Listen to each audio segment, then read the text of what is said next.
Hello and welcome to the Sweep Podcast with me, Mitchell Willis, and him, Michael Holt. Good afternoon. How are you? I'm very well, thank you. Yeah, decent weekend and lots and lots of football.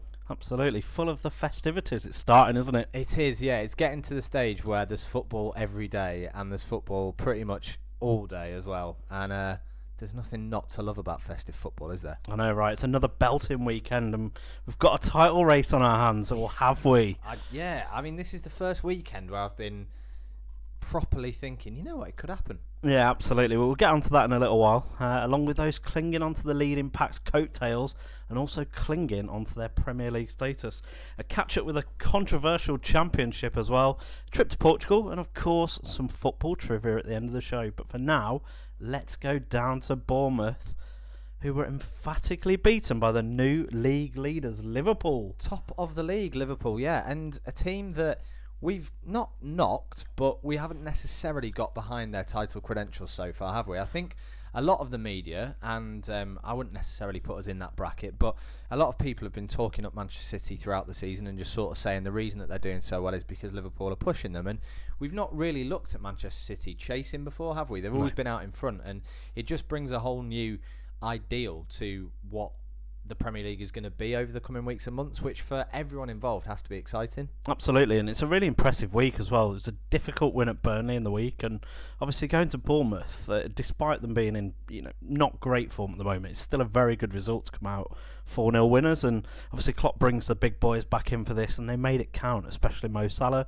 who was the star of the show, a hat-trick and very much a return to form to keep Liverpool's unbeaten run going. Yeah, and I think you mentioned the Burnley win there, and I don't think that we can gloss over it too much because they went behind in that game, and Klopp obviously rested some players, and he had the majority of his better players on the bench, but they showed a lot of grit and determination to come through a game away at Turf Moor, which I think there was only about half an hour left when they went behind. Yep. And some teams could have crumbled at that stage. They've played a lot of football recently, and they've showed that they can not only mix it with the big boys, but actually when they go to places like Burnley, who are scrapping for their lives, they're able to pick up points in situations that when you look back at the end of the season, they're the games where you think, do you know what, that's where it turned, and that's where we were able to turn it into a potential title push to actually, you know what, we are title contenders and we're going to push Manchester City all the way. So I think that you need to look at Bournemouth's part in the game because they weren't necessarily as great as they have been in previous months, and they are in a bit of a sticky patch at the moment. The game against Huddersfield in midweek aside, they've I think lost 5 out of the last 6 games, which, given they're still in the top half of the table, shows how good their start to the season was. And Jurgen Klopp would have been worried going there because it's a real test going up against a side who playing quite a similar way to Liverpool, and it could have gone differently, and I don't think anyone necessarily saw them going there and scoring 4 goals and keeping a clean sheet. And I think you have to look at the manner of the victory as well. They were clinical. They only had 4 shots on target, scored 3 of them, obviously an own goal from Cook as well. But Salah's finishing was superb on the day, and Bournemouth obviously lacked Callum Wilson as well, and that's probably not the big difference because I think there was a big gulf in quality between two sides anyway. But the reality is they took their chances, and if they're going to do that throughout the season and get 3 or 4 chances a game and win 3 or 4-0, then they are going to be very, very difficult to catch and very difficult to beat. And that's what Manchester City have built on over the last couple of years. They've just dominated teams. They've put them to bed quite early doors, and they've gone on to go and win the game comfortably. Liverpool are starting to do that a little bit more now.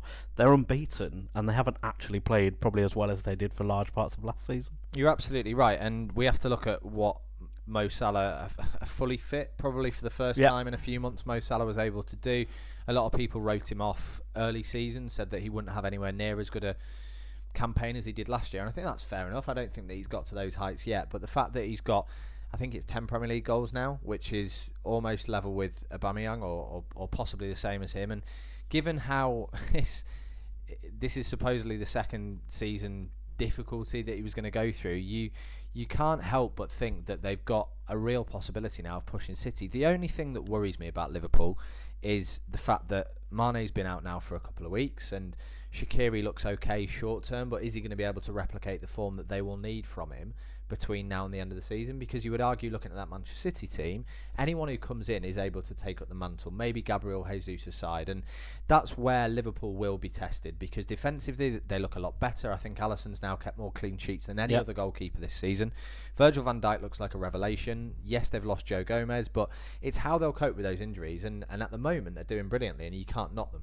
No, I think it's going to be very interesting because they obviously sit top of the pile now. The pressure's on them, or actually is it not? And they relish that opportunity to just try and stretch that lead further.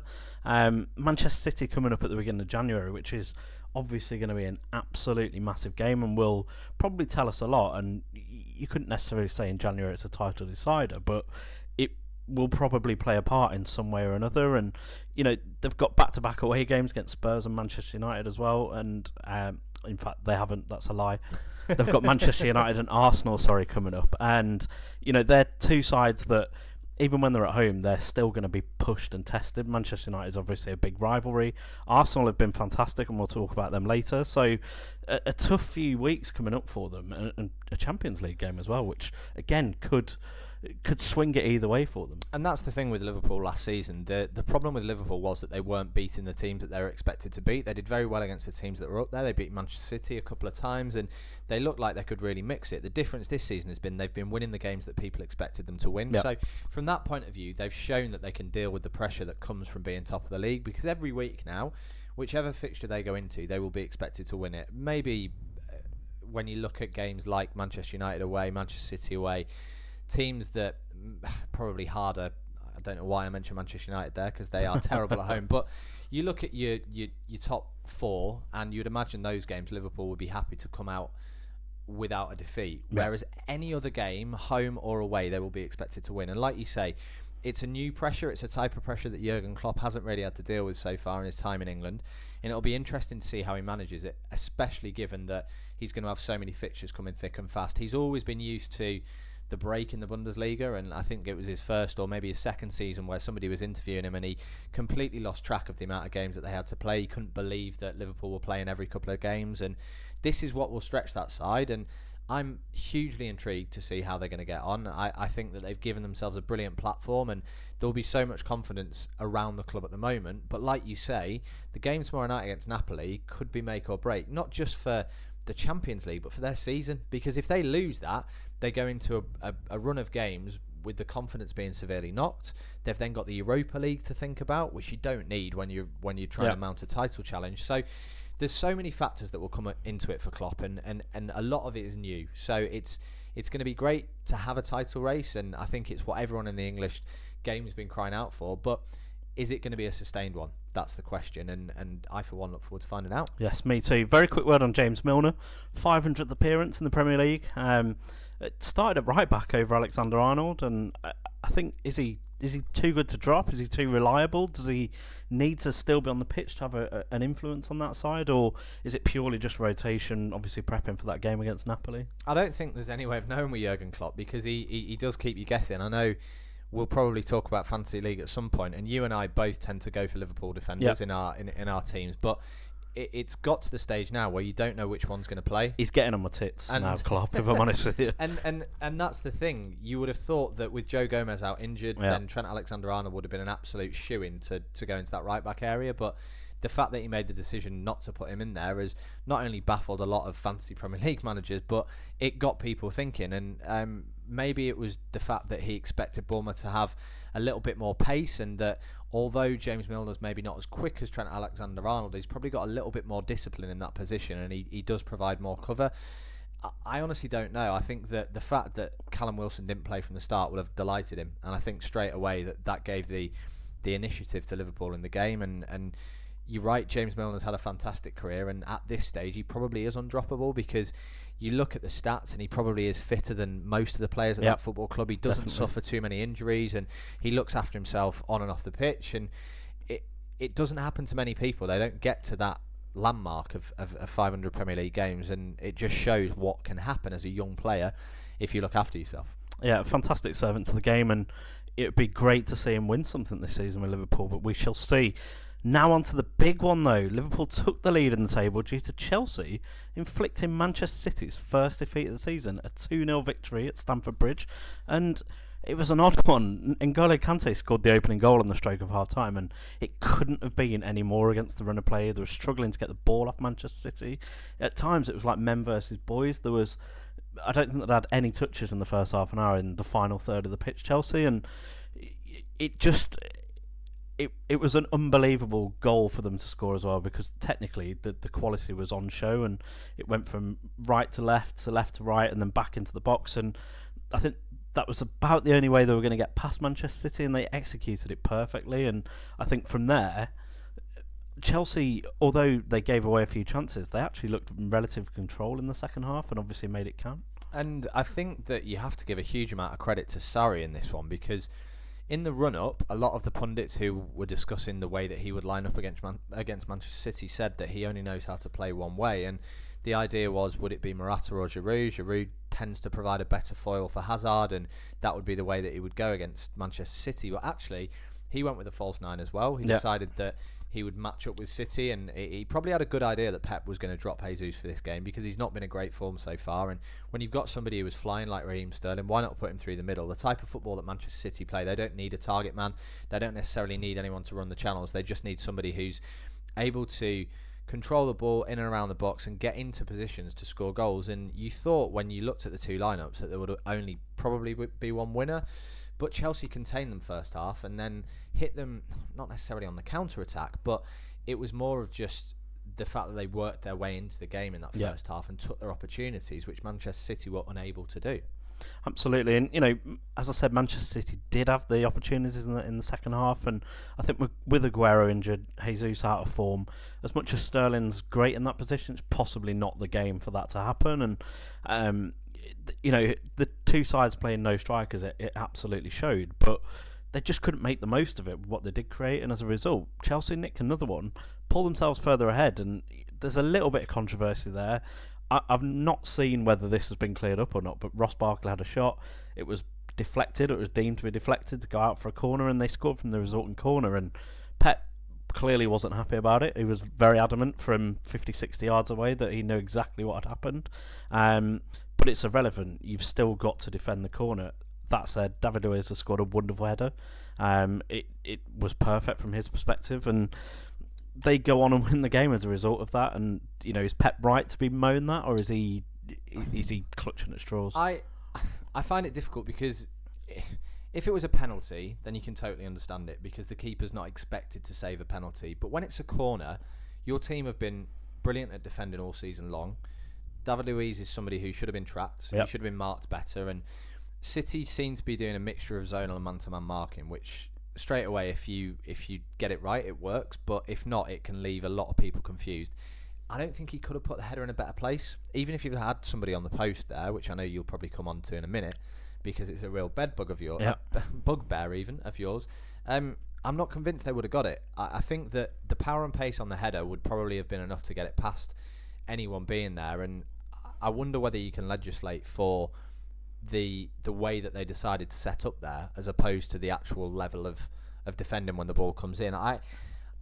I'm in the camp of once the decision's given, you have to get on with it. I don't think that there's any point in moaning to the fourth official when the corner has been given and they've scored from it, because ultimately your team still had the chance to clear the ball, and you would have backed them to do that 99 times out of 100. So Pep will moan because it's the first time that anything's really gone against him all season, Champions League aside, and it's probably an opportunity for him to vent some of the frustrations that he's not had to do so far, and you understand that from a manager's point of view. Nothing can be perfect all the time, despite the fact that he wants it to be, and it will give them a real reality check, Manchester City, because everybody thought at the start of the season that it would be another easy win for them, us included, and even up to recent weeks we've been saying how much we thought they were in a league of their own.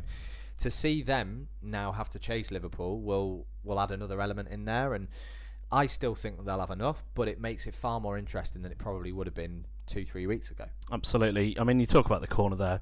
It was a great header, and I think the argument about having someone on the post is, if you're not going to track your runners, you might as well put your spare man on the post anyway. But that's irrelevant. I just want to get your thoughts on David Luiz, really. Chelsea have had a relatively good season. They've lost a couple of games now. He's a real love him or hate him character, David Luiz, and in terms of being a great footballer, he shows the ability, but probably not consistently enough. What are your thoughts on him? What are your thoughts this season? Because I personally think he's possibly too talented for his own good. Sometimes he makes the wrong decisions because he probably is a lot better than many others. But he seems to have a lapse of concentration every now and again. He makes the wrong decisions far too often, but equally balances it out with the good things that he manages to do as well. I think the issue with Chelsea as a collective, and I'll come on to David Luiz in a second, is that they lack a leader at the back. I think you look at when they've won the title, when they've won European titles as well, they either had John Terry or Gary Cahill there, and they were both able to organise the defence. They knew their limits, they knew what they could and couldn't do, and generally you would have a pacier centre-half next to them to ensure that anything that they were unable to deal with would be dealt with by that person. I think you look at Rudiger and Luiz, or you look at Christensen and Luiz, or Christensen and Rudiger, there's no real leader out of those players. Yep. And that's what lets David Luiz down. He's been in and around the game for a long time now, but the teams that he's played for have generally been quite flair-driven teams. And you look at the time that he had at PSG, his partnership with Thiago Silva was not necessarily tested too often because of what PSG had going forward. And I think that's where he suffers in the Premier League. He relies too much on what he's able to do going forward and doesn't necessarily cover himself in glory all the time at the back. If he was able to try and limit himself to the runs that he likes to go on, bringing balls out of defence, taking free kicks when he's okay at them, but he might have scored one or two in his whole career which have actually been sort of worthwhile. And I think that's the issue. He tries to be something that he's not, and as a centre-back you should be a centre-back. You shouldn't be somebody who's up the field and trying to drive attacks on. You should be somebody who's willing to defend, and at the moment he's doing a decent enough job for Chelsea, but I don't think that they will win the Premier League with him and one of the other centre-backs they've got there at the moment. No, I think that's fair enough. And, after a few weeks of disappointing results, Chelsea, those losses at Spurs and Wolves, they desperately needed this. It keeps them in the top 4 on goal difference. Manchester City, as we said, they keep playing like this. They'll be fine, they'll be challenging all the way through, and the chances are they will go on and win the league. But it does show they are human after all, and it shows they can be got at, and it's nice to see someone else other than Liverpool beating them as well. But there's obviously one more incident that we have to discuss and talk about, the Raheem Sterling incident. I'll say alleged racist abuse from the fans in the stands, and subsequently he's spoken out about this and the media influence as well, and there's been a lot of talk over the last kind of 48 hours around how certain comments and certain articles are perceived by people and how they are put out into the media in the first place. There's been some very, very good conversation about it. There's been some quite poor conversation about it, and I think it probably allows us the opportunity to have our say on it as well. Yeah, and I think you have to commend Raheem Sterling for coming out and actually speaking about it, because so many of these younger players nowadays have their social media managed for them. You see a lot of players' accounts will be run for them, but it was quite clear that he'd written this message. You could see that in the sort of the way it was written. It was written by a footballer rather than by somebody who's managing an account, and I think that we should all get behind him. If we start with the abuse that he suffered, the fact that he's able to laugh that off shows how strong mentally he's become, and he's probably had to do that because of the amount of abuse that he received from Liverpool fans when he left to join Manchester City. And he's done his talking on the pitch in recent years. He's progressed at a fantastic rate, and it's such a shame to see those who you would imagine were probably getting right behind him in the summer when he was playing for England, giving him so much back in such close quarters like they were on Saturday. And you wonder where the line has to be drawn, because if that abuse took place in the street, then you would imagine that there would be some sort of hate offence that person would be arrested for. You don't know what the level was exactly, but I think that media as a whole has to take the blame for a lot of this, because the people who were giving Raheem Sterling that abuse will have formed their beliefs around race and that sort of thing by consuming media. And I think that he made a very good point when he raised these two articles, one that was written about Phil Foden, which was incredibly positive, and I forget who the other one was. Tosin Adarabioyo. Who they're both players who have come through the Manchester City academy. They're both players who are on substantial wages, both players who have bought houses for their parents, one of which has been accused of basically flashing the cash. Yeah.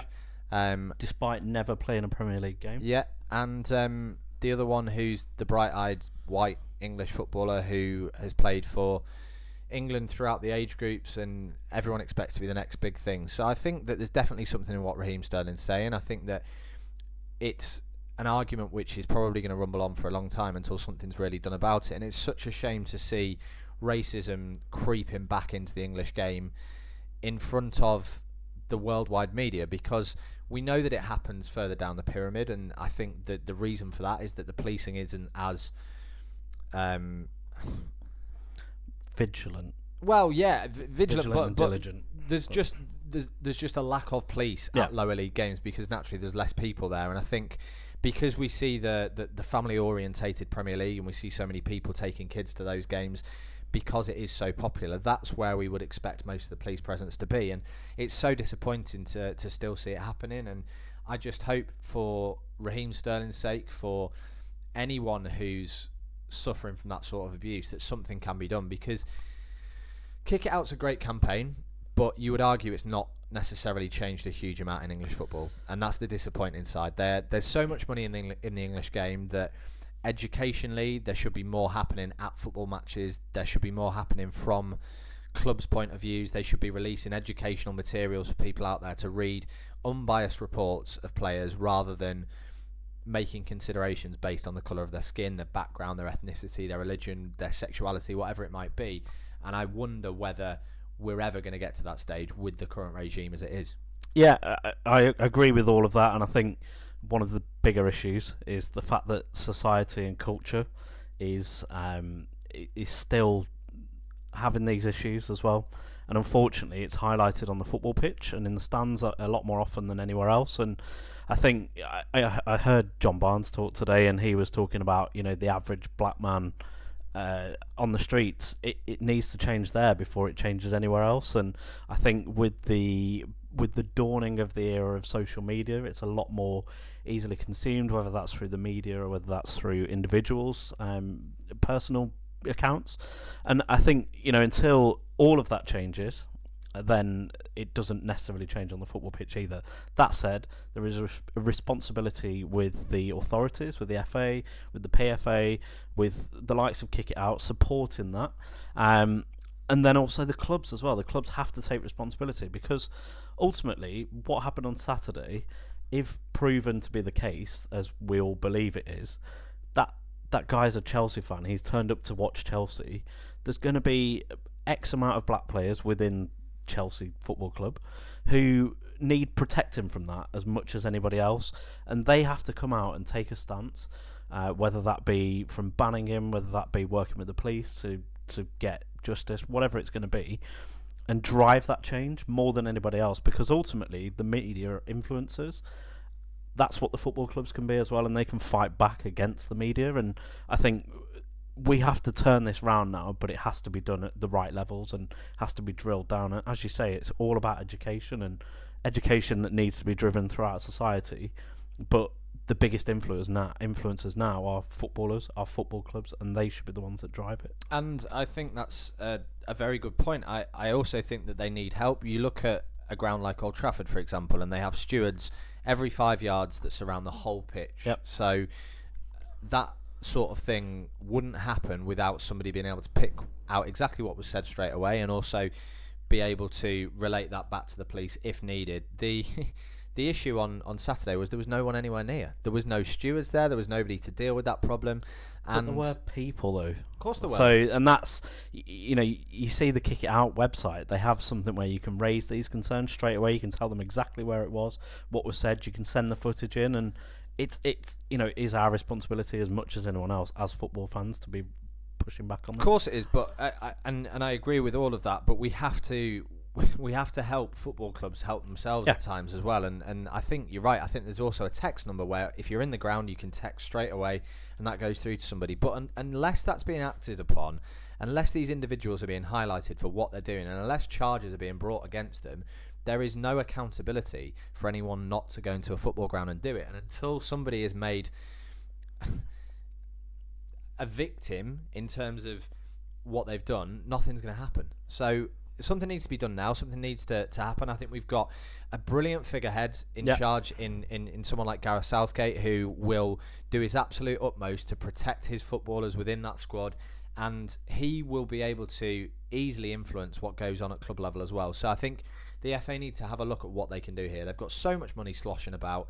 Use it for the right reasons and stop it at this point, so that the future of the game isn't consumed by people talking about what we've just talked about for the last 10 minutes. Absolutely. Well, let's move on to Leicester 0, Tottenham 2, and it's a great win for Spurs. Never an easy place to go, the King Power. Come away with a clean sheet as well. 3 points. Arrested Harry Kane and Christian Eriksen. They'll be buzzing ahead of a huge game at the Nou Camp this week. And first time since March 2014 that Spurs have started with neither Kane nor Eriksen, which is madness, really, isn't it? And another one, when you looked at this Saturday night, you kind of thought, you know what, Tottenham might struggle here at Leicester. They've been doing really well of late, and I think they were 6 Premier League games unbeaten, and especially given what's happened there off the pitch, you have to give them immense credit. Like you say, it's not an easy place to go, and Tottenham were relatively sluggish in midweek against Southampton. They were decent in the first half, but in the second half, despite the goals that they scored, Southampton probably should have come away with something, and that shows that after a couple of difficult results of late, they could have really let this game on Saturday get to them, but they didn't. They turned up. I thought Son had an amazing game. I thought he was everywhere, and when you've got somebody who's able to come in and replace what Harry Kane gives you as a footballer, that's what Tottenham were crying out for in the last couple of years. And obviously Son did a great deal of this last season in spurts, but what you've seen this year is when Kane sat out, there hasn't been any real reliance on Llorente, and that's massive because it just changes the whole way that Tottenham play. But with Son and Ali back in the side, they were able to play with pace, and they were able to be direct, and the fact that they'll now have both Christian Eriksen and Harry Kane fresh for the game away at Barcelona in midweek, it can only be a good thing for Tottenham. Yeah, it's a very professional performance, very solid, no nonsense, showed the burst of quality when required, and a game on Saturday night to then go to the Tuesday night game away in Barcelona. It's just another poor example of the Premier League and their scheduling. And that's the difficulty. If you don't look after English teams, how can you expect them to get far in the competition? They don't care, do they? Well, exactly. And we've talked about this before. TV money means more to them than what happens in the Champions League. And at some point, something needs to change, because if not, then the English sides are going to start to lose ranking points, and we will have less and less representatives in there, and something will give, because we know how hectic the schedule is becoming, and it's not going to change anytime soon by the looks of things. So I don't know, as a Premier League club, would you be that bothered if a European breakaway league was formed? Would you think, do you know what, I've got any particular loyalties to the FA and the Premier League? And they might think twice about it, given how they're treated poorly in these scenarios. But I think Tottenham will go to Barcelona with a huge amount of confidence. They've probably got a decent chance of coming up against a side who won't be the first team side for Barcelona. They will rest players because they're trying to build up a decent lead in La Liga, and you would have thought at this point it's a perfect opportunity for Tottenham to go there, make a statement and get through. But they haven't done so well in the Champions League of late, and it would mean a huge amount to those fans to get through against a big club. It would be a huge result. I'm really looking forward to it. And quick word on Leicester, lacking the firepower really to cause too many issues. I think they really miss Vardy when he's out, and particularly when they're against a side like Spurs, who realistically probably would have allowed you some space on the break. And it's interesting in the middle of the table. It's very tight.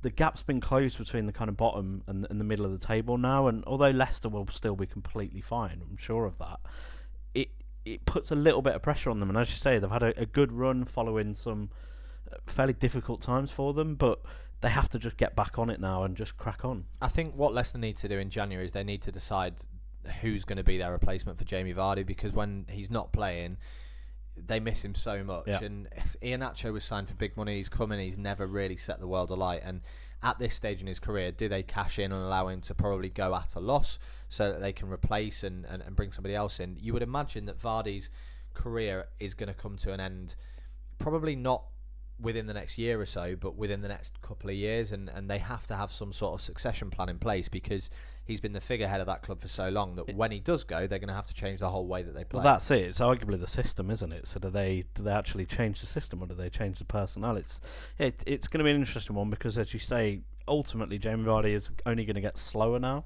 So even if he's still there, they're potentially going to have to change the system then anyway. And talking of a team that have had to change their system this year, let's go to the Emirates where Arsenal struggled and laboured to a 1-0 win over Huddersfield Town. Yes, they were made to work incredibly hard for the win, and you would have expected them before the game to dominate it and win comfortably, particularly given the fact that they're unbeaten throughout 21 games now. But Huddersfield looked resolute. They looked on course for a well-earned and valuable point as well, and instead they find themselves slip into the bottom three thanks to a second goal in consecutive home games from Lucas Torreira, who, to be honest with you, I didn't think he would ever score. I didn't think that was his thing at all. But he was just a little midfield Rottweiler, but a wonderful goal as well. Both goals have shown tremendous technique, and I think the fact that they've got someone who can do the job they've been crying out for the last few years and can pitch him with a goal or two is fantastic. And that's the thing with Arsenal, isn't it? We saw them under Wenger so many times dominate games and come away with nothing because they were unable to take the chances that they provided. But they are scoring goals from all areas. They've got two informed strikers, and when they don't score, they've got midfielders who are able to pick up the baton, and that will be so pleasing for Emery. Being able to win dirty, being able to win in a way that's not necessarily that clean on the eye will be such a bonus for a manager who's done so much over the last 23 games, because I include the games at the start of the season. I think that they had to lose to City and Chelsea to form the identity that they've worked on over the last sort of 3 months, and you've flown into the second round of Europa League qualification. I wouldn't bet against them winning that competition. I just think that they've got so much in that squad, and Emery's got so much experience of managing teams in the latter stages of that competition that it's difficult to sort of argue against them. Huddersfield deserve immense credit because for 80 minutes they were in this game. They defended doggedly, they put their bodies on the line, and they gave their all for David Wagner. And I think if they'd have played Arsenal even 3 weeks ago, it would have been a completely different picture. They probably would have shipped 3 or 4. They looked like they lacked confidence a couple of weeks back, but they look like they've got a huge amount of spirit back, and that will go a long way in the games that they've got coming up. They've got to play Southampton at home in a couple of weeks, and if they've still got an ounce of the confidence that they've built up over the last few games, then they will go into that game not only as favourites, but actually believe in themselves that they can win it. Before then, they've got Newcastle as well at home, both home games, and they are massive.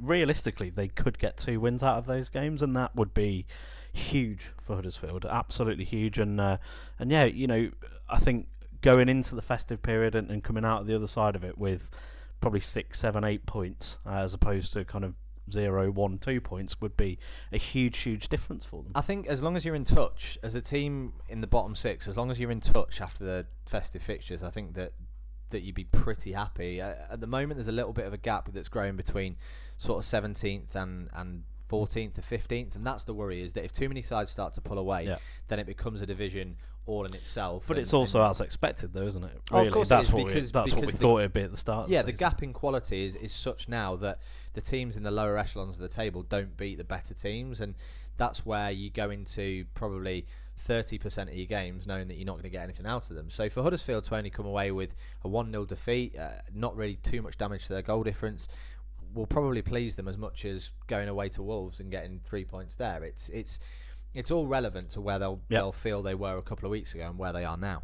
And we'll be visiting the rest of the bottom of the league later in the show. But first of all, we have to take a trip to the Championship. Basically, Big Phil looked pretty tidy. I was wondering which Premiership manager you would least like to fight.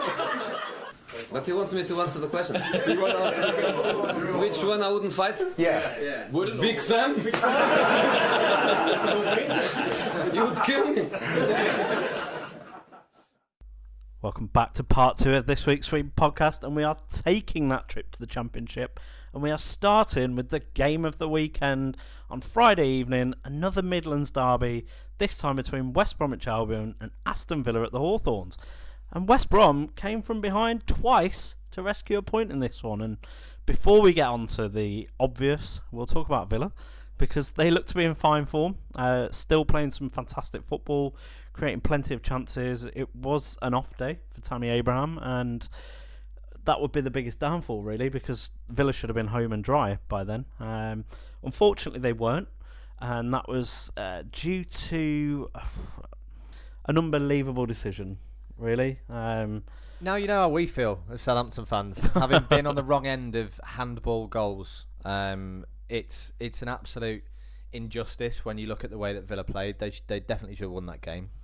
Well, I mean, he's handballed it twice, so we're even now anyway. But I mean, the first one I let him off. He's gone in expecting a kick. The second, despite being accidental as he's fallen over, it should have been spotted by at least one of the officials. Well, his reaction told everything that you Exactly, needed to know. The fact that he lay face down on the turf, assuming that the goal had been ruled out, and then took a second and went, hang on, nobody's realised that I've done that. I'm going to get up and run off and celebrate. And when you see the Villa players as well, they, as much as you react to a decision going against you, for everybody to do that in the manner that they did it as well, something's happened. And the fact that you had to go and ask the linesman as well would suggest that they kind of thought something might have happened as well. But, the referee's given it, and we have to move on from that. The draw keeps Villa just outside the playoffs.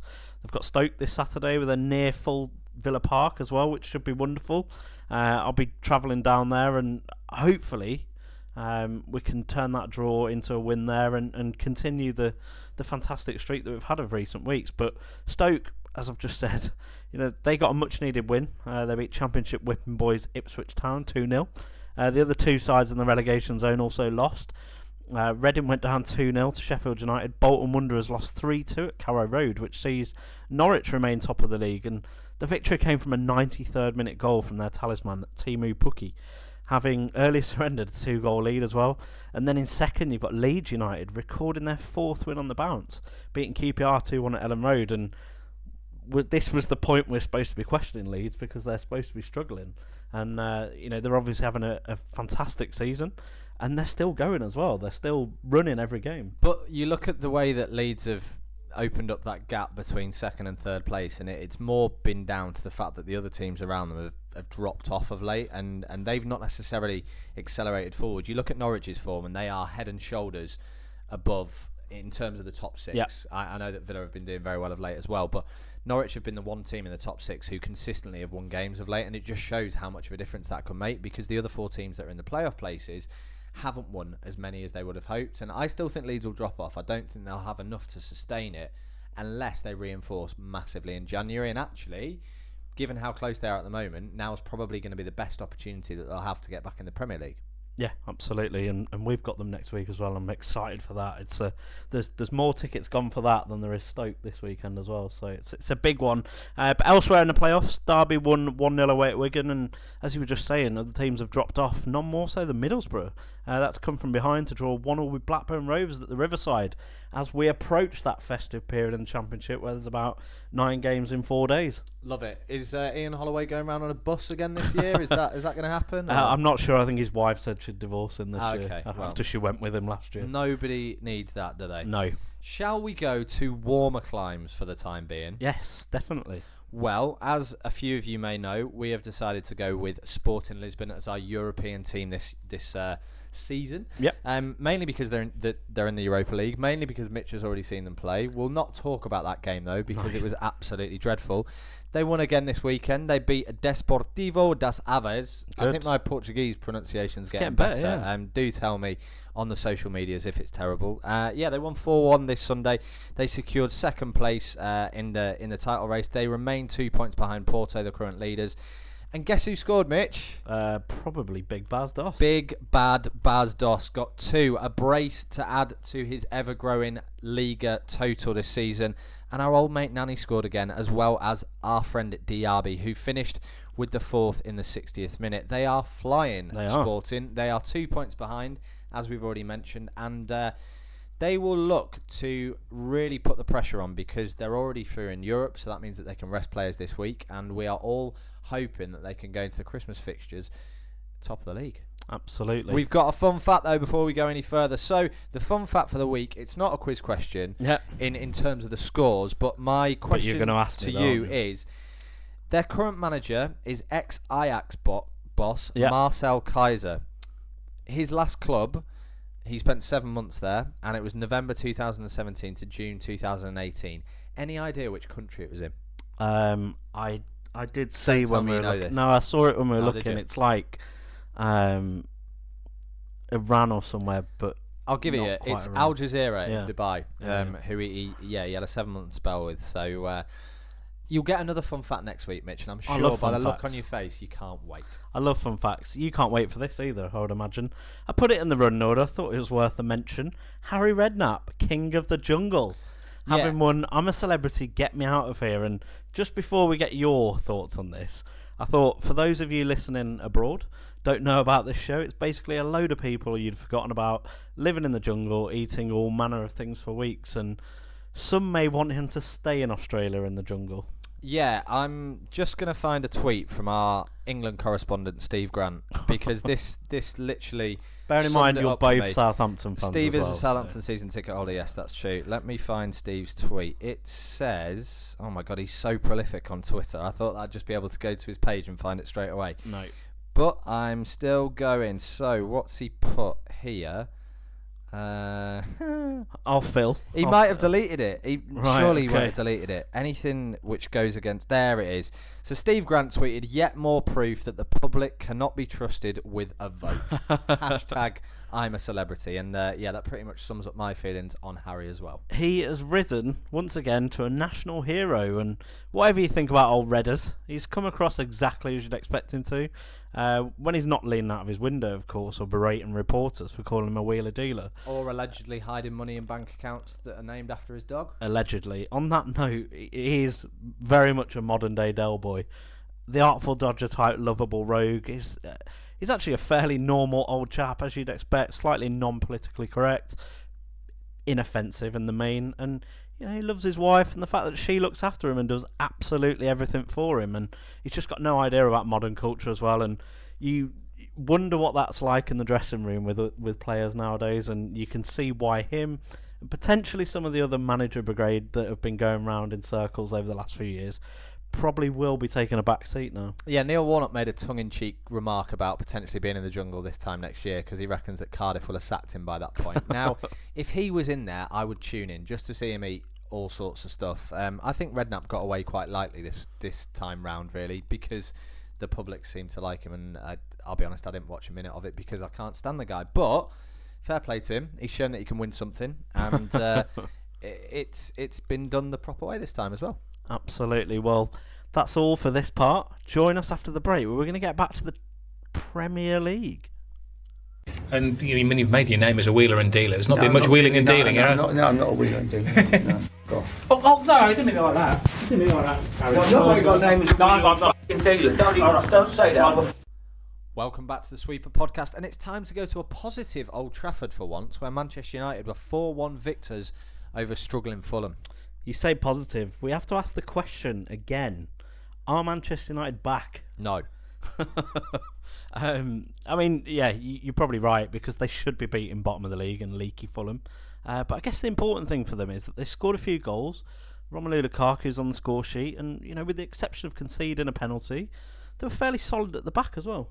And they look to be getting a little bit of shape back defensively, don't they? Yeah. They obviously struggled massively against Southampton and also against Arsenal because they didn't have a recognised back four out there. I know that Eric Bailly came back against Arsenal, but he didn't look up to speed. You would argue that whole game was just a shambles, like a pub game. it was, yeah. It was a game full of chances that should have been taken, chances that were missed, and it was all topped off by Marouane Fellaini trying to get his hair back off Matteo Guendouzi's head. So it's a bit of a weird one, but I think that Manchester United, when they look back at the past week, to have picked 5 points up from the 3 games, it's probably a positive. They're back up into the top 6, and I know that's not the target for Manchester United fans, but I honestly think if you offered them that now, they'd probably take it.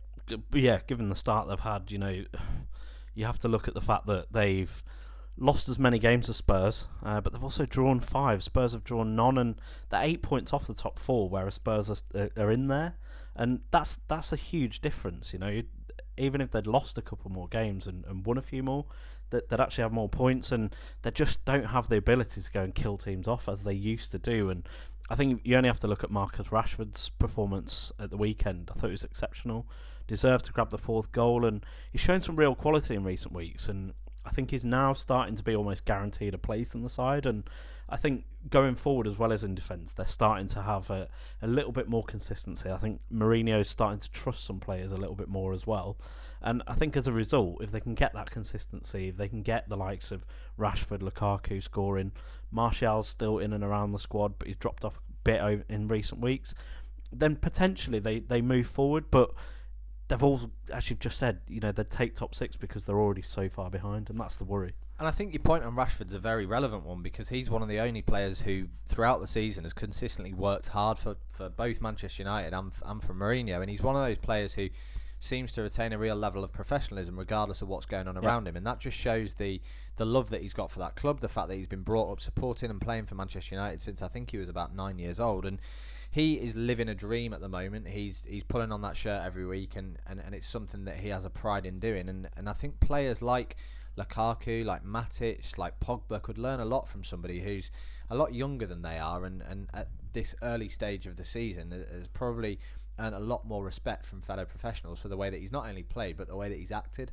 Yeah, and Fulham, they'll take some time to get any consistency under Ranieri, and that win against Southampton feels like some time ago now, and it was only two or 3 weeks ago. We must be so bad to have lost against Fulham. They were dreadful against Manchester United on Saturday. They just shot themselves in the foot over and over again.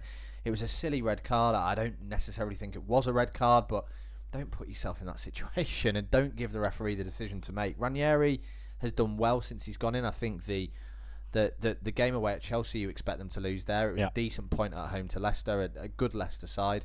But then they just didn't look like they had any idea of what to do on Saturday, and they made Manchester United, who've been bad all season, look really good. Yeah, and they've got an interesting next few fixtures. They've got West Ham and Wolves and Huddersfield at home, and Newcastle away, so they need to and should really be picking up probably 6 points against those. If not, realistically, they could find themselves cut adrift by the new year. I still think they'll be alright, Fulham. I think they'll finish comfortably above the relegation zone. I think Ranieri will galvanise them, and it wouldn't surprise me to see them finish sort of 14th or 15th, which scares the living hell out of me, because that's another team that won't be in the relegation zone come the end of the season. And you would suspect that West Ham won't be anywhere near it as well, because they found some form of late. They beat Crystal Palace 3-2, third win on the bounce, and it wasn't plain sailing, but Palace took the early lead, and from there you think Palace have got a decent chance. If you can get the fans on the backs of the West Ham players, this could be an ideal opportunity. And that was really it for the first half. But the second half just sprang into life, and West Ham, as they did against Cardiff, were just superb in the second half. Yeah, Bobby Snodders with one of the best goals of the weekend. Absolutely. I think you look at that and you wonder what could have happened if Villa had managed to hold on to him for another season. I know that a lot's been said about Snodgrass so far this season, and a lot of people talked about the fact that he blamed his weight issues last season on service station food. I don't think we need to go into that too much, although you could always go to a Marks and Spencer's and get a salad if you go into a service station. You don't necessarily have to go to a McDonald's or a Burger King. I heard he was out with Brucey all the time. They probably used to go together. They're Greg's loyalty cards. That's a very, very good shout. Again, allegedly. Yeah. But he's been a breath of fresh air for that side this season. He's been like a new signing. It's easy to say, but he's somebody who's really impressed. He's linked very well with Felipe Anderson. He seems to be able to also have a good knowledge of where Javier Hernandez is going to be, and it was nice to see him get on the score sheet, because you would argue he's really deserved it in recent weeks. And the thing that will worry Roy Hodgson from this point was the fact that Palace kind of went to pieces and allowed West Ham to score quick goals, and their second goal was merely a consolation, really. Yeah, and as we say, they scored the quick goals, and that got the crowd on side. And as I said at the start, they had a huge opportunity to turn them against them. And actually, I think by the time they scored the third goal, they're almost Ole in every pass. And that's worrying for Crystal Palace. I do genuinely worry about them, because they've flirted with the drop in the last few years. We've seen that they've just about scraped by, a lot of it based on kind of individual talent. Last year they had Milivojevic and Zaha, and that was about it, really.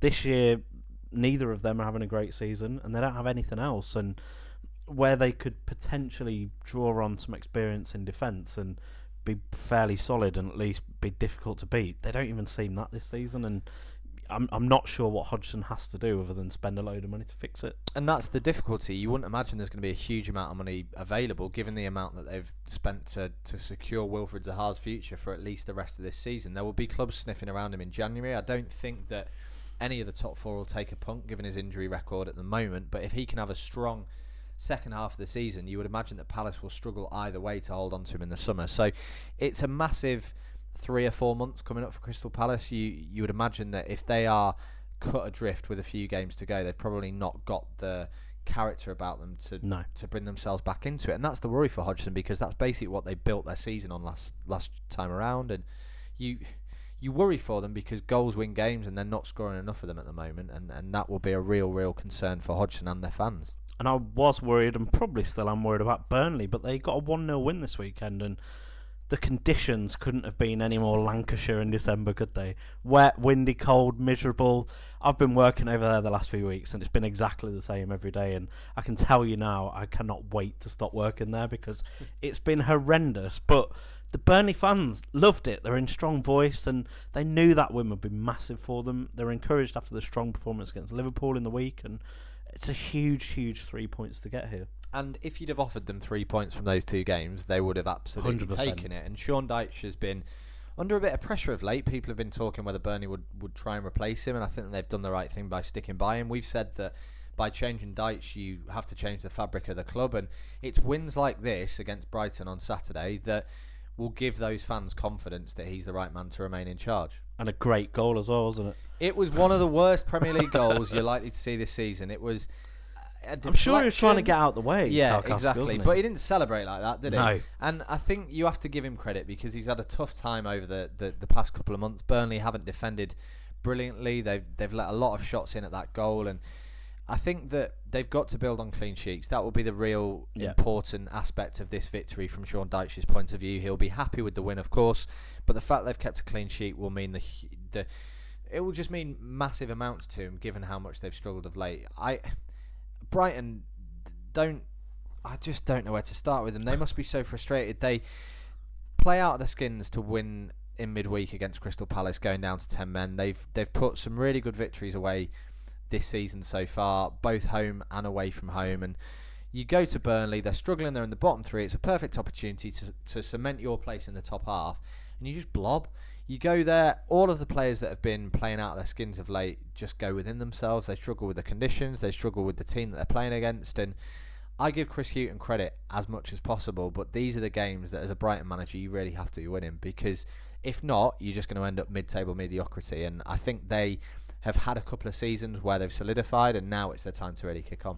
I think it was very much an off day for them, and I think if they went back there this weekend, then they'd have a decent chance of getting a result. And I think that's the worrying thing for Burnley, because as much as that lifted them out of the relegation zone, I still think they're way far off where they should be, and certainly where they were last season, where yes, they were probably punching above expectations, but they are so far below expectations this season that they've got a difficult few months coming up, and I think get to the end of January, if they're still down there, I think they could be in big trouble. Talking of big trouble, Cardiff beat Southampton, who are well and truly in trouble, and it pains me to say it, but I watched the whole game on Saturday. I struggled through it, even though we conceded a horrendous goal. I decided to stick with it, and I wasn't too enthused by the performance that I saw, but I think we have to remember that Ralph Hasenhüttl only had 1.5 training sessions with the squad before they went there. So miracles would have been difficult to predict, given that Neil Warnock's got his side so well drilled, but it's still really difficult to see your team outclassed by a side who've not really got a huge amount about them. Yeah, well, Cardiff, they'll be over the moon with the win, obviously. It's moved them up to 14th, and they sit 4 clear of the relegation zone, which should be a huge confidence boost for them, because they know now that even if they lose and the sides below them win, they've still got a few points that they can use, and they've got them in the bank, and they probably won't get caught instantly, and they look like they can cause some issues at home, and I suspect they'll keep picking up points against certainly the sides in the bottom half. Similar to Burnley last year, they'll grind the results out. Neil Warnock knows how not to lose, and there's not many better than that, and I think, I don't know, I think they might do it. I don't think they've got the quality to do it, but there's just every part of me is saying they're going down, but there's just this one little nagging bit in the back of my mind thinking Warnock's going to do it, and he's not going to be an I'm a Celebrity next year. And the thing about Southampton was, at the start of the season, I thought there were going to be 3 worse teams than them, and that was the reason that they wouldn't go down. But now it's almost like Cardiff are in that position for me. I think that as it stands, naturally, they're 14th, but I don't think they'll finish there. But I think they've given themselves a massive opportunity of finishing outside the relegation places, because you would argue there are now 3 worse teams than them. And Neil Warnock's got them playing a disgusting brand of football. It was horrible to watch, and they do just lump it long. They play it into the channels. They look to win throw-ins as close to the corner flag as possible, and Aaron Gunnarsson spent more time off the pitch on Saturday than he did on it, taking those throw-ins. It's a brand of football which is really difficult to play against, and probably something that Hassan Hutel hadn't come up against in his time at Germany. You struggle to see a more difficult game for him outside probably the top 6. Yep. And I, for one, I'm glad that we've got that one out of the way. I'm looking forward to him coming up against Arsenal on Sunday. We've got a week to work on his methods, and you would argue that they're probably a side that he'd prefer to play against rather than going somewhere like Cardiff. The difficulty from a Southampton point of view is you look at the next 6 games. There's Manchester City in there, there's West Ham in there, who've obviously been flying of late. You've got Huddersfield, who are scrapping for their lives, and the difficulty is you struggle to see where he's going to pick points up from, and if he doesn't, then come the start of January he could have too big a job on his hands, and the board may decide that it's better not to invest in players because they don't necessarily think that it's feasible to get out of the position that we currently find ourselves in. No, I think that's fair enough, and he has got a difficult job, and he made the changes. He was in there straight away making the changes. Brought Bednarak back. Romeo's in there as well. Most powerful man in football, Charlie Austin, also got the nod, and that was the biggest surprise for me. I thought he may, given the fact that actually Southampton had a few decent games in the last few weeks, obviously not necessarily picking up the positive results as such, but I thought he might just keep it relatively simple and play a similar style. I think the difficulty was the players that played in midweek at the game that he was there to watch were horrendous in the first half. Maya Yoshida's come in and done well of late, but he looked completely off the pace on Wednesday and was arguably at fault for 2 goals. So Bednarak was a natural replacement for him. Yannick Vestergaard doesn't work in a back 4. He needs the protection of 2 other centre halves next to him, because isolated he's likely to make mistakes as he did, and playing in a back 4 you're going to get caught out. I'm not sure he belongs anywhere but up front or on the bench, to be honest. But he does have a bit of the Andy Carrolls about him. Yeah. I'll give him that, but I would hope that with a decent amount of coaching, Hassan Hutel will be able to bring a player out of him, because we spent £17 million on him in the summer, and given the fact that between him and Wesley Hoot we've spent nearly 40 million over the last 2 years, that there has to be something in there that you can't go and spend that much on a player and there not be any defensive ability there. So you would hope that the manager will be able to bring something out of them, and I would prefer to see us revert back to a back 3, because as a back 4 we just look really, really bad, and you'd argue that as a back 3 we've picked up better results so far this season.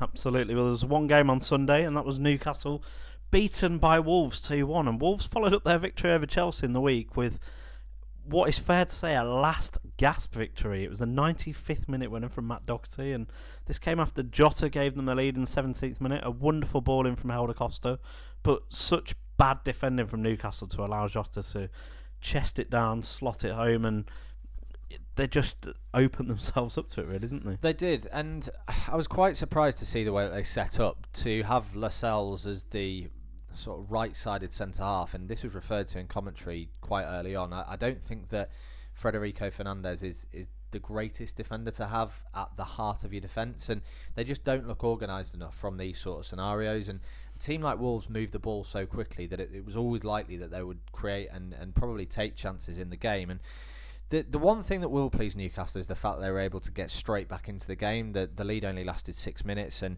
Jose Perez with a superb header.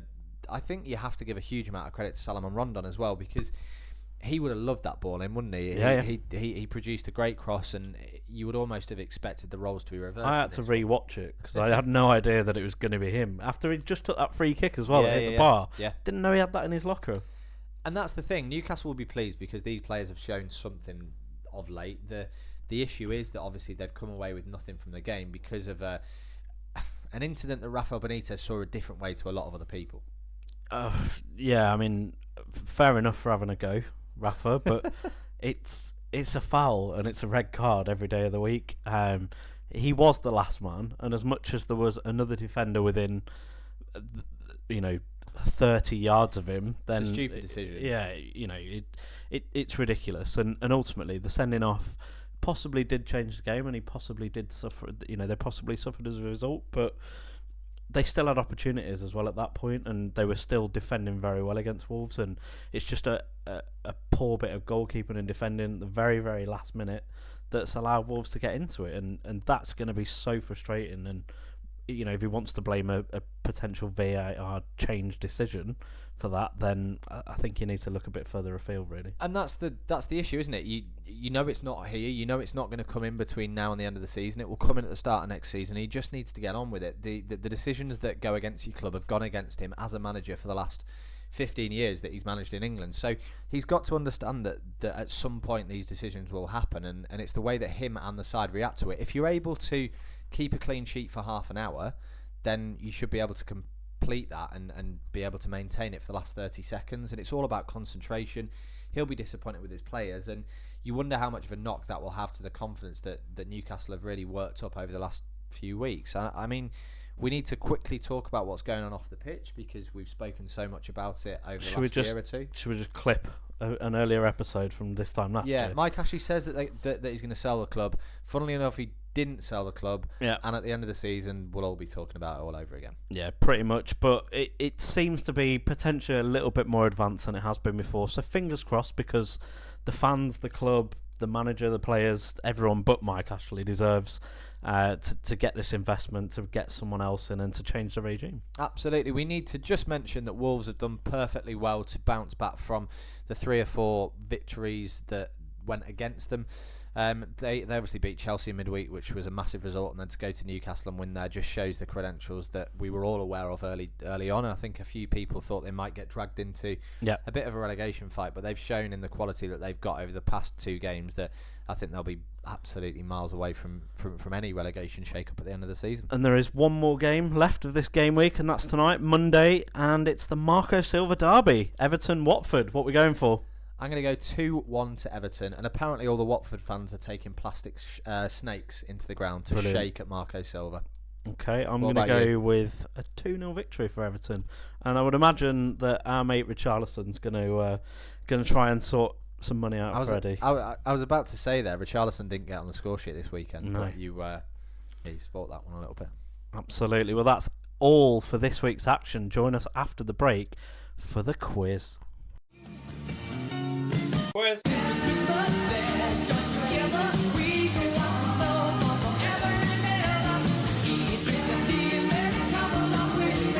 Quiz.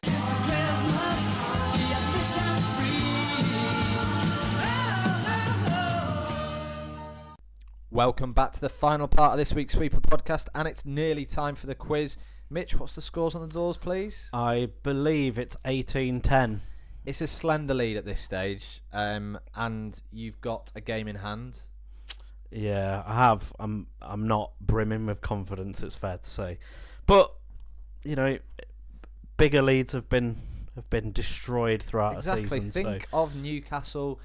I'm currently in their position. You're the chase in Manchester United. They never won anything. Yeah, you would love it. You would love it. Anyway, you can get in touch with us on Twitter at The Sweeper Pod, Instagram and Facebook, The Sweeper Podcast, and you can get us on email at thesweeperpodcast@gmail.com. And whilst we're on the admin, get us on iTunes, subscribe, rate and review. Make sure they're 5 stars. Tell all your friends, tell all your family to get listening as well. You can get us on SoundCloud, Spotify, Audio Boom, Anchor, Google Podcast, Deezer, everywhere. And you can get us on YouTube as well. And we want you to get in touch with us as well, because we're recording our Christmas special. And we're doing a little bit of a Room 101 for football. And we're just going to talk about all the things that massively gripe us. And it'd be great to get some feedback from everyone else as well, because I'm sure there's many, many things that annoy football fans all over the world. Yeah, get in touch. Let us know what you want to put into Room 101 football-wise, and we will read a few of those out in the Christmas special, which is being recorded next week, I think. Yes, it is. Just in time for the festive season. Anyway, let's get to the quiz. I'm asking Mitch the questions this week, and we're kicking off with T, which is for top 6. One Premier League player who has scored 5 goals already this season, scored against all of the top 6 clubs last season. So that was Manchester City, Manchester United, Tottenham, Liverpool, Chelsea and Arsenal. I want you to tell me who it was. So I'll read it again because you look incredibly confused. No. T is for top 6. One Premier League player who has already scored 5 goals this season, scored against all of the top 6 clubs last season. So that was Manchester City, Manchester United, Tottenham, Liverpool, Chelsea and Arsenal. Okay. I'll give you a clue. He doesn't play for any of those sides. I will go with, just because it's a difficult one, Glenn Murray. The answer's Jamie Vardy, but you're in the right ballpark. Makes sense. A is for away, and this is your 50-50. Which Premier League team won the majority of their points away from home in the Premier League last season? Was it Tottenham or Burnley? Oh, Tottenham did have that bad start at Wembley, didn't they? Burnley are just a basket case of a club, and it could be anything, couldn't it? I will go with, my gut said Tottenham, but I've got it wrong again, haven't I? Burnley, Mitch. Fucking hell. Right, whatever your gut says next week, just ignore it. Yeah. R is for Rotherham. I want to know, who's their manager? Oh my god. Great question. I'll give you a bit of time. He is an ex-player. He took them from League One to the Championship last season via the playoffs. Relatively young manager, and I think he might have worked as possibly a physio at some point at Rotherham. A little bit of a Nigel Adkins story. Oh, I'm really struggling. I'll give you a clue. His surname is the same as a revered, now retired, ex-Test spinner. Right, okay. No, I'm still struggling. No, I'll give you the answer. It's Paul Warne. Paul Warne, obviously. M Right. is for manager. Which manager, who is now not managing in the Premier League, has the highest Premier League win rate percentage of any active manager? So basically, you couldn't include Ferguson in that. You couldn't include anyone who's currently managing in the Premier League. It's somebody who's managed in the Premier League before. They are still managing elsewhere, and they have got the highest win rate ever, excluding people who are currently in it. So Guardiola, I think, has got the top. He's about 70%. This guy's got 65.3, and just to give you another caveat, the minimum games managed is 100. So it's not like some guys just walked in off the street and won a couple of games and that's it. So they're not managing in the Premier League anymore. They've recently managed in the Premier League. They are currently managing elsewhere, and their win rate is 65.3%, which is the highest of a non-active Premier League manager. Better than Sir Alex Ferguson. Yeah, there's quite a few that would pop into my mind, but I don't think they've had. Give me a few. So people like Ancelotti, Mancini, potentially Brendan Rodgers. Because I don't think Chelsea struggled to keep managers for over 2 years. Certainly the ones that aren't there now. This man will have done probably just over 100 Premier League games. I'm going to have to go with Brendan Rodgers, but I don't think it is. It's not Brendan Rodgers. You're in the right ballpark with Chelsea. Right. Antonio Conte was the answer. Okay. Yeah, he absolutely flew at Chelsea early doors. Yeah, of course he did. S is for second highest. And this is an all-time question. Can you tell me who is in second place on the list of Premier League losses all time? So I will go with... I can give you the first if you want the first. There's a clue there if you'd like it. I'll take the first. First is Everton. Yeah. And the next one is Spurs? No, it's not Spurs. It's West Ham. Ham United. And that's it. That's the quiz that for this week. That is shocking again. Another shocking week. I think I'm going to have to wait till 2019. Well, I'm definitely going to have to wait till 2019 to pull something back. What you need to do is change your gut between now and the next 2 weeks, because pretty much every question that you have, you know the answer to. but you always convince yourself otherwise. I don't think I've ever heard of Paul Warne. No, I If thought that's even his name. I thought you'd got. I thought you'd get it just on the basis. I thought that Neil he, Warnock was still there, to be honest. I thought you'd get it on the basis that he manages in the Championship. But the only reason that I went for it, I heard an interview with him on the radio the other day before the Norwich game. I think he played for Norwich at some point. And Right, just talking about his googlies.